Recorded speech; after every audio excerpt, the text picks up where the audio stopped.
We are talking today with Dr. Bill Thomas. Dr. Bill Thomas is an international authority on geriatric medicine and elder care. While pursuing a career in emergency medicine, a part-time position as the medical director of a small rural nursing home turned into a full-time and lifelong passion for improving the well-being of older people. In the early 1990s, he and his wife Judith Myers Thomas developed the Eden Alternative. In 2001, he founded the Greenhouse Project, a nonprofit organization dedicated to creating alternative living environments to traditional nursing home care facilities. And he is the author of several books, including What Are Old People For? How Elders Will Save the World, Life Worth Living, How Someone You Love Can Still Enjoy Life in a Nursing Home, the Eden Alternative in Action, and his latest book, Second Wind, Navigating the Passage to a Slower, Deeper, and More Connected Life. Bill, thank you very much for coming and spending time with us this morning. Thanks for inviting me. So you are in Seattle as part of your Second Wind tour. Can you talk about that?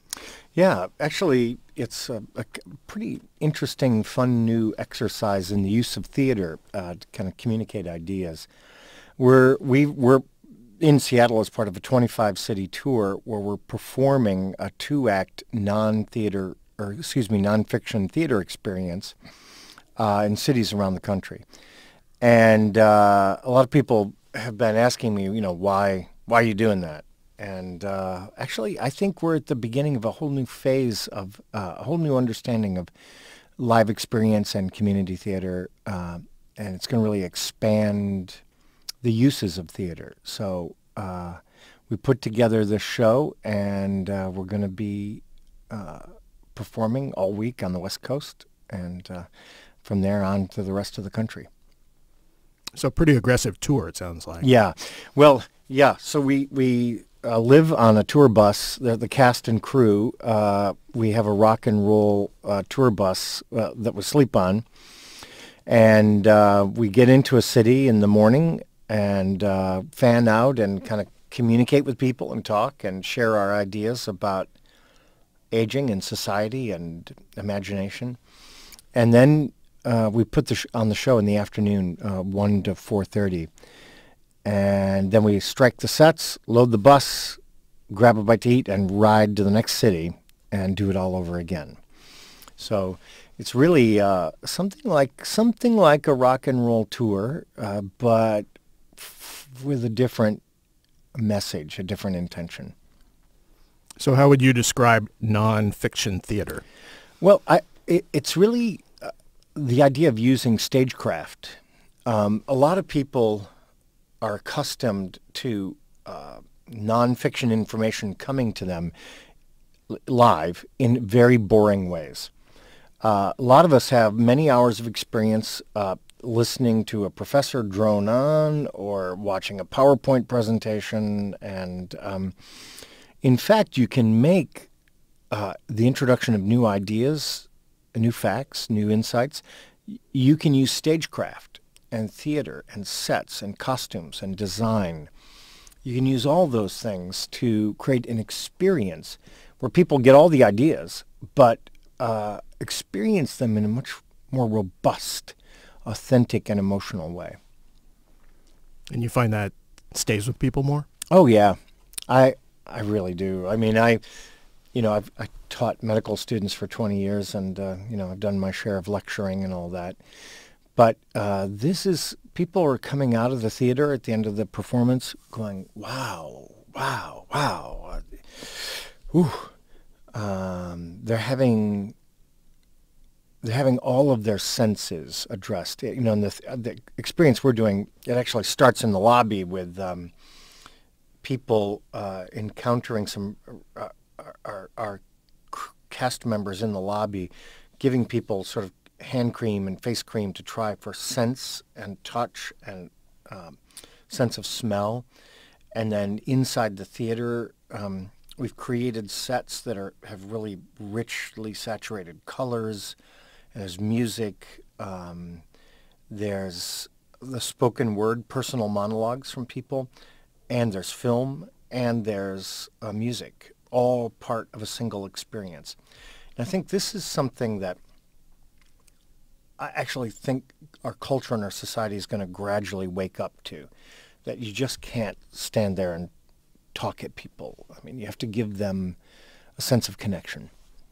And are you encouraging them once they've experienced this to participate in an action afterwards? Yeah, actually, the action, the theater production we're doing has 2 acts, and at the end of the show, I say Act 3 begins outside those doors. Act 3, you are the actor. It's your life. Go reimagine it. One of the things that I've been really eager to do is to connect our audiences after the show, connect them with kind of the tools and resources they need to reimagine their own life. And this is one of those flags on the hill type thing. One of the things that's so important to me about this tour and the experience we're giving people is that I'm a devout believer in the idea that we grow all the way across our lifespan. That aging is a growth experience, and it's a time for enriching, enlivening connectedness. And our culture, of course, is giving us the exact opposite message, that, as you get older, you lose, you decline, things become worse for you as you get older. And we're challenging that ageism right out, straight out. So how did you get involved? What was your motivation in starting to pursue these ideas with respect for our elders? Yeah. I'm a medical doctor, so I started my career as an ER physician, and I was actually a pretty good ER doc.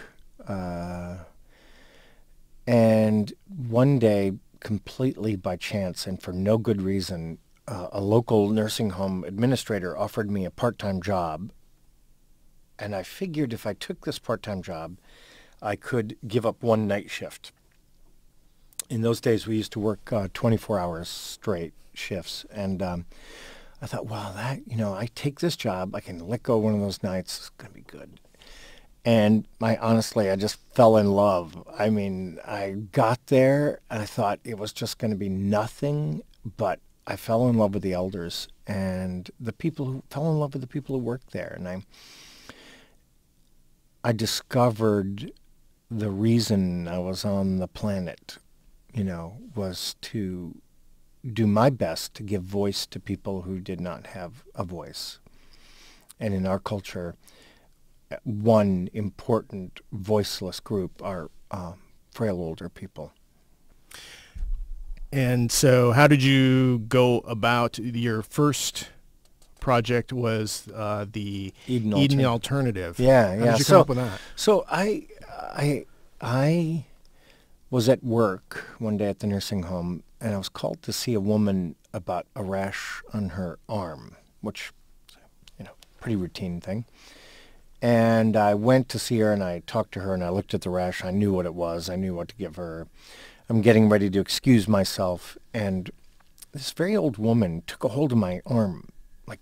She was laying in bed. She reached up and grabbed my arm and pulled me down. And actually, for the first time, I looked into her eyes. And she just said to me in this very soft voice, "I'm so lonely." And the words just staggered me, because here I was, a well-trained, well-prepared physician. I could definitely help the rash on her arm, but I was powerless to do anything about her loneliness. And if you looked at what was causing more suffering, it was the loneliness, not the rash on the arm. So I started coming into the nursing home in those days and just sitting for hours at a stretch and not moving, and just starting to experience the environment the way elders experience it. And I became convinced that not only was there loneliness, there was also helplessness and boredom, and that these 3 plagues were killing people. So to together with my wife Jude, we created this reform movement in long-term care called the Eden Alternative. And it's basically a very simple idea. Life's better in a garden. Where should elders be living? Should they be living in a hospital or in a garden? Okay, garden. That's there. Quick, snap. And so we created this movement that was bringing children and plants and animals and laughter and love into long-term care. And it spread not just across the country, but around the world, and became a global nonprofit education organization called Eden Alternative. And is that something that a lot of facilities picked up, or? I would say we have influenced thousands of nursing homes. The trouble we have is that there are more nursing homes in America than there are Starbucks coffee shops. I'm telling you that right here in Seattle. That there are more nursing homes than McDonald's restaurants. And it's a very large, very powerful industry. And, well, I'm very proud of our work. In no way can I say that I've overturned the status quo in long-term care, and I have a long way to go for that. I'm grateful for the opportunity to talk to your listeners about it, because the number one thing that impedes change is people believing there's just no alternative, there's no other option, there's no other way. And happy to share that message with people and encourage them to advocate for change, because it is possible. So clarify for me, the bulk of long-term care facilities for our elders, is that primarily run by an industry, just a couple of companies that? Well, no, it's actually pretty fragmented. There are some big companies, but there are really thousands and thousands of smaller companies that run long-term care, many of which are nonprofit. There isn't really that big a difference between for-profit or nonprofit. But they are stuck in a 20th century or really 19th century vision of what it means to provide for older people, really based on custodianship and food and water and hygiene, rather than thinking about the whole person. So we have a big challenge ahead of us to do this, and although it's not popular with some people, I'm definitely known as a nursing home abolitionist, and I really believe that our nation can create approaches to care that will ultimately make the nursing home obsolete, and we'll look back on that part of history and go, that was weird. What were we thinking? So is that where your greenhouse project comes in? Yeah, actually. So in the early 2000s, I got to thinking about how old nursing home buildings are. Now, I know a lot of you don't spend time thinking about this, but if you're in the field and you keep your eyes open, you realize a lot of these buildings were built in the 60s and 70s. And I realized a great opportunity to change long-term care is to take a decrepit old building, replace it with a new model, and close the old building. So the greenhouse is a way of closing a nursing home and replacing it with small residences where people live that are community-based, non-institutional. I like to say a one-word greenhouse grows plants. A two-word greenhouse, that's us, grows people. And that model has really spread across the country. I think we're in 27 states now, and we have a real commitment to having greenhouses in all 50 states and using it as an example of what kind of change is possible. And can you do that at similar cost to what the traditional facilities are? Exactly the same cost. And the reason I say that is because In America, if you come up with a great new approach for caring for older people and it costs 1 penny more, no, not happening. The trick to being a revolutionary in the field is you have to come up with better outcomes that don't cost 1 penny more. And that both the Eden Alternative and the Greenhouse pass that test. They don't cost more money. They're just a different way of using the money we have already. And the Greenhouse Project has a website for people that want to find out more about those? Mm-hmm. TheGreenhouseProject.org. And fun. Great to know that there are other options out there. Encourage people to check it out. Edenalt.org, EDENALT.org. That's the Eden Alternative. You know, we are a merry band of change agents, and we love sharing our work, love bringing hope to people. That's kind of what we do. So it's fun. So you've been doing this for quite a while. Do you have a sense for why in this country we have essentially abandoned our concept of respecting elders? Yeah, actually, that comes back right around to the second wind idea. I even though I'm trained and I'm an acknowledged expert in aging, I've gradually come to understand that the problem in America is not aging. The problem is adulthood. We are living inside a malignant enlargement of adulthood. And what has happened is the post-war baby boom generation has actually remade adulthood, hyper-caffeinated it, made it hyperactive, hyper-materialistic, and we're all living inside it, and it's hard to see.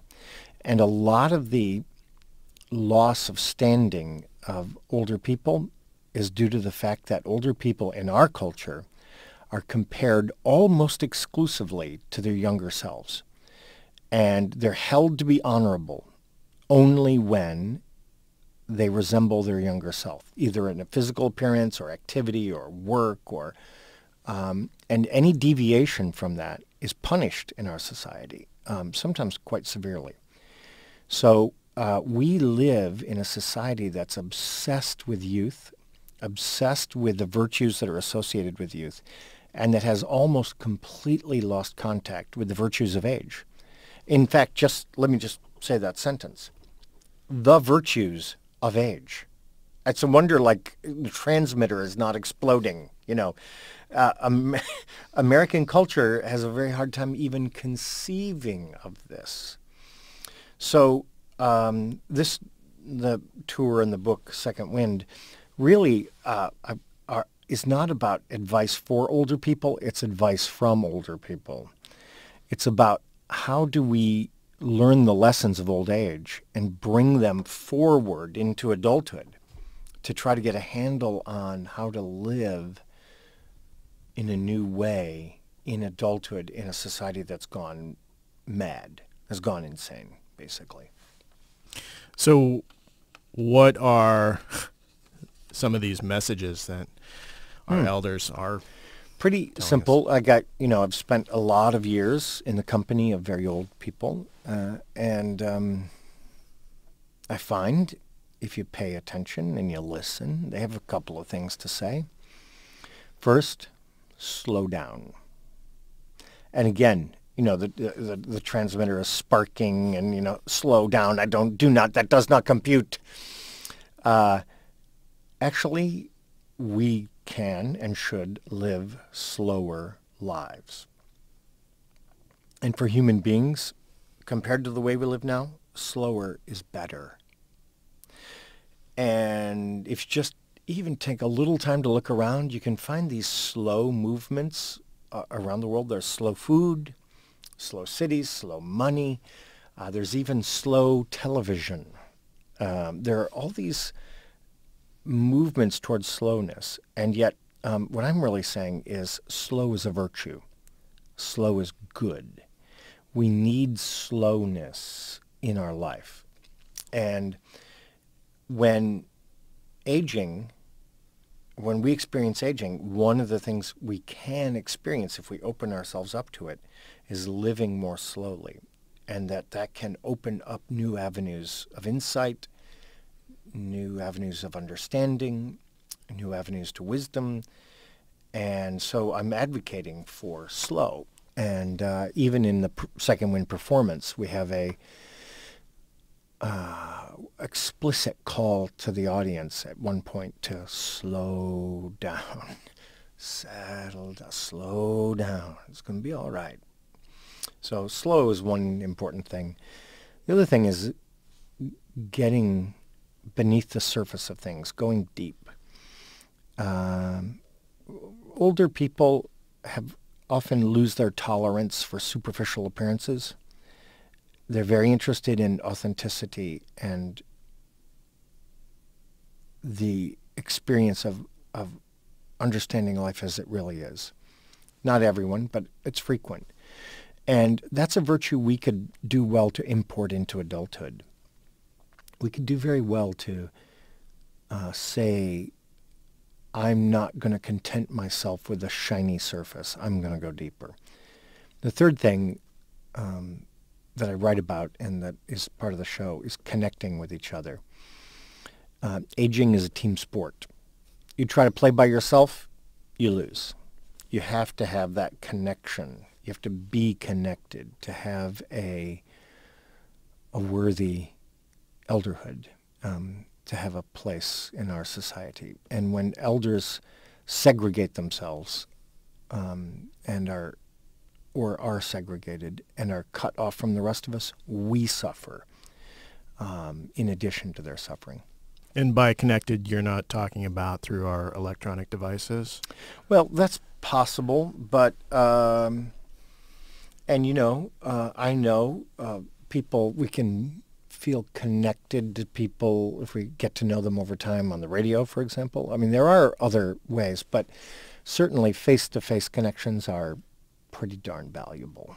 I'm not sure, you know, just liking your grandkids' Facebook posts, probably not adequate. But being relied upon and relying on others, being cherished and cherishing others, being loved and loving others, these things are even more important in age than they are in youth. This trend, is it a relatively recent trend here in the U.S., our turning our backs on our elders? Yes and no. The real big changes all came after World War II. Before World War II, by and large, Americans employed what we call traditional forms of caregiving, where people in families took care of each other, which was an awesome and great system if you had a great daughter-in-law, and if you had a mean daughter-in-law, it could be very bad. So after World War II, we began to think more seriously about how do we do this in American society? We're not the traditional little farming community was becoming less important, and a mobile urban society was becoming more important. And we arranged in America, a shotgun marriage between a poorhouse and a hospital. And the offspring was the nursing home. And it's been now about a 50-year experiment, and it hasn't worked. So it's time for something new. So how do we in our communities then take the next step? Mm-hmm. Well, I think actually the answer to taking the next step is beginning with yourself. I find that in my experience, it's the power of reimagination in your own life that opens the door to all these other things. Just in the context of our little conversation, you know, I had the good fortune of sort of being able to reimagine my life. I was an ER doctor, and I was able to reimagine my own future. And here I am now on a tour across America, even though I'm a trained physician, performing on stage in a nonfiction theater national tour. That's reimagination. And I feel that social change, in many times, especially in the context of prejudice and bias, and we're talking about ageism here, cultural change moves at the rate of personal change. People have to wake up to the degree that they're trapped inside this narrative of diminishing possibilities, this story of loss of opportunities. Well, you're not as young as you used to be, you're over the hill, la la la. We have a whole language, senior moments. We have a whole language and construct that locks people into a very narrow band and said, well, if you can still do this and you can still do that, then you're worthy and good. But if you can't, then you fall off the edge of the world. And I think that this idea of reimagination belongs to us our whole life long. And a big part of why I'm doing what I'm doing is to create a connection for people to the power of reimagination and to help them search for new possibilities in their lives.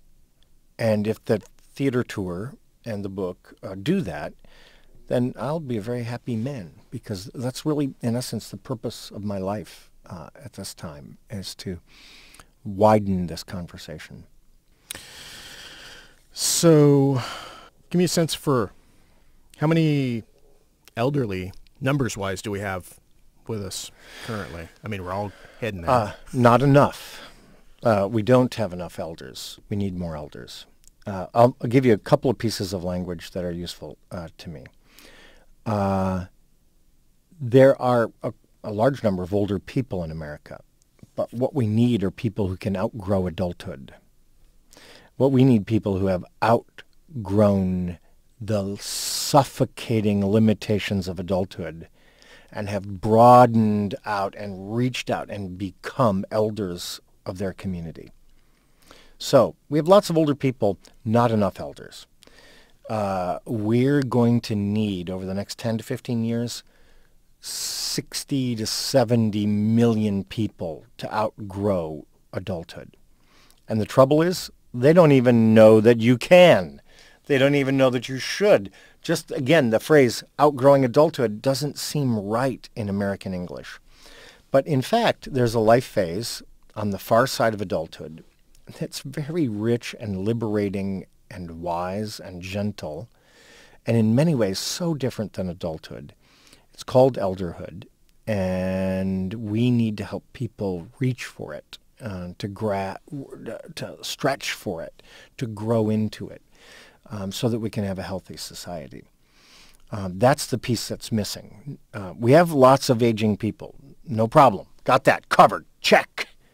It's getting those people out of adulthood and into elderhood. That's the challenge. All right. Well, with that, we're just about out of time. In addition to your new book, Second Wind, what other resources do you recommend people to check out? If you're interested in growing, I would go to lifereimagined.org. Lifereimagined.org is just a wonderful set of really skillfully developed tools and techniques and resources to think about growth at this point in life. And I'm encouraging all the people who see the show and, people who read the book or hear your radio show to go there for a great practical, a great resource for practical information about change. All right. Thanks. Well, with that, we're out of time. I want to thank you very much for spending time with us today.